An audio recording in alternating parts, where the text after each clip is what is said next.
कि जो भी ज़िंदगी अभी तक आपने गुज़ारी है, चाहे वो इल्मी एतबार से हो या फिर आपकी ज़ाती ज़िंदगी हो, उसके ऊपर हम आपसे एक मुख्तसर सा इंट्रोडक्शन चाहते हैं, तारुफ़ चाहते जी बहुत शुक्रिया। मैं बस एक आम सा इंसान हूँ।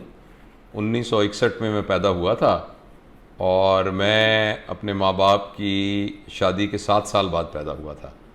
तो मेरे पेरेंट्स का ये ख़्याल था कि शायद कुछ ऐसा मेडिकल प्रॉब्लम है कि उनको औलाद ना हो, तो वो अडॉप्ट करने के बारे में सोच रहे थे कि कोई बच्चा अडॉप्ट किया जाए। तो फिर अल्लाह पाक का करना ऐसा हुआ कि मेरी विलादत हुई और मेरी पैदाइश के कोई 8 साल के बाद फिर अल्लाह ने मुझे एक बहन भी दी। तो बस हमारी ये छोटी सी फैमिली थी। तो अमूमन जब इस तरह का बच्चा हो ना, जो कि बहुत मुश्किल से पैदा हुआ हो और बहुत लाडला हो और अकेला बच्चा हो, और 8 साल तक मैं, मेरी वालदा और वालिद हम ही थे। 8 साल बाद फिर मेरी बहन भी शामिल हुई। तो अमूमन इस तरह के बच्चों के सिलसिले में ये होता है कि ये बहुत लाडले होने की वजह से काफ़ी इम्कान होता है कि ये बिगड़ जाते हैं। तो मुझे बड़ी खुशकिस्मती है मेरी कि मुझे ऐसे वालिदैन मिले कि जिन्होंने मुझसे प्यार तो बहुत किया लेकिन लाड नहीं किया। यहाँ पाकिस्तान में हमारे एक दोस्त हैं सलमान आसिफ सिद्दीकी साहब, वो बहुत तफसील से इस बात को बयान करते हैं कि माँ बाप को बच्चों के साथ प्यार तो बहुत करना चाहिए, अनकंडीशनल करना चाहिए, लेकिन लाड नहीं करना चाहिए।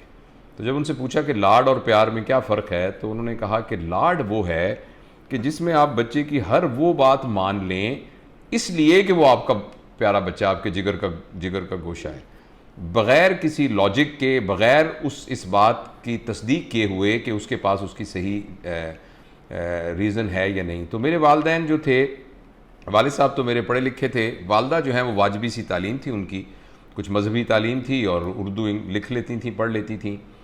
लेकिन पता नहीं किस तरीके से उन्हें पेरेंटिंग के वो सारे मॉडर्न उसूल जो बाद में हमने पढ़े, वो पता नहीं कैसे उनको पता थे। तो उन्होंने मुझसे प्यार तो बहुत किया मगर लाड बिल्कुल नहीं किया। लिहाजा जब मैं छोटा सा था तो मुझे कहती थी कि अपना बिस्तर जो है वो खुद ही तुम सुबह उठ के बेटा खुद ही सीधा करना होगा।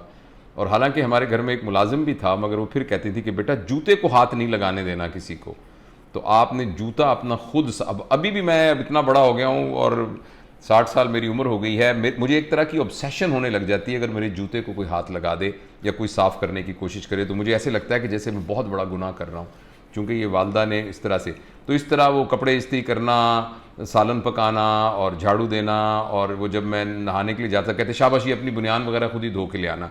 तो मैं बड़ा खुशकिस्मत हूँ कि मुझे ऐसे वालिदैन मिले कि जिन्होंने इस तरीके से मेरा बचपन गुजरा। फिर मेरी वो बहन पैदा हुई तो फिर हम उसकी तरबियत की ज़िम्मेदारी एक तरह से बड़े भाई की मेरे पास आ गई। तो मैं उसके बाद फिर मैंने बचपन से ये था कि मुझे डॉक्टर बनना है। मैं मुख्तसर आपको अर्ज़ करता हूँ। तो यहाँ फिर वो एफएससी के बाद मेरा वो दाखिला हो गया। यहाँ काफ़ी प्रोमिनेंट निश्तर मेडिकल कॉलेज है मुल्तान में, पुराना मेडिकल कॉलेज है और यहाँ का बहुत वेल रिप्यूटेड मेडिकल कॉलेज है। वहाँ से मैंने एमबीबीएस किया। फिर उसके बाद मैंने बहुत ही शॉर्टेस्ट पॉसिबल टाइम के अंदर यहाँ से फ़ेलोशिप की सर्जरी में, और फिर मुझे इंग्लैंड जाने का, वलायत जाने का मौका मिला और मैं वहाँ से मैंने एफआरसीएस किया।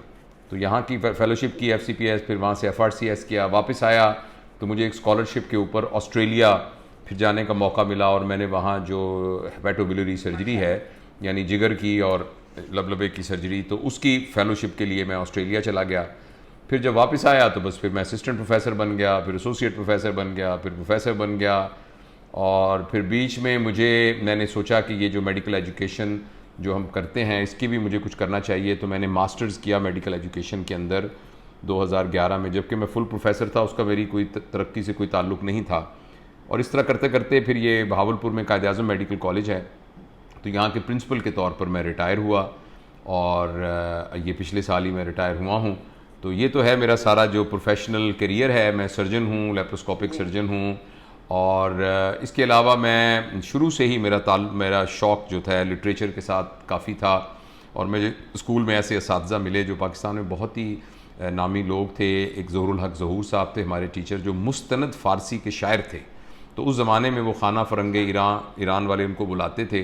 तो बस उन सब लोगों की सोबत में मैं बहुत बचपन से ही शायरी किया करता था। तो वो शायरी की भी कुछ किताबें हैं मेरी जो वो, लेकिन वो मुझे अपने बाकी कामों की वजह से इतनी फुर्सत नहीं मिली। और इस तरह मैं रेडियो पाकिस्तान में भी काम करता रहा हूँ, अभी भी कभी कभी करता हूँ। तो उनका एक अदबी प्रोग्राम है दबिस्तान, उसका मैं मुदीर रहा हूँ बहुत अरसा।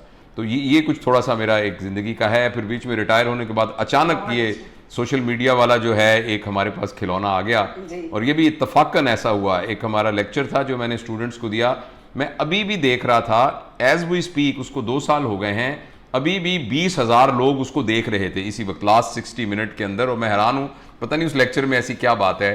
तो उसका टाइटल है लर्निंग हाउ टू लर्न। तो वो एक आम लेक्चर है जो कि मैं हर स्टूडेंट्स को हर फर्स्ट ईयर को दिया करता था। बस उससे फिर ये मीडिया शुरू हो गया, फिर मुख्तलिफ यूनिवर्सिटीज़ में मुझे बुलाना शुरू कर दिया, फिर मैं कुछ कॉर्पोरेट ट्रेनिंग में चला गया। तो बस फिर इसी तरह ये सारा सफ़र जारी रहा। मुख्तसर ये है। फिर अभी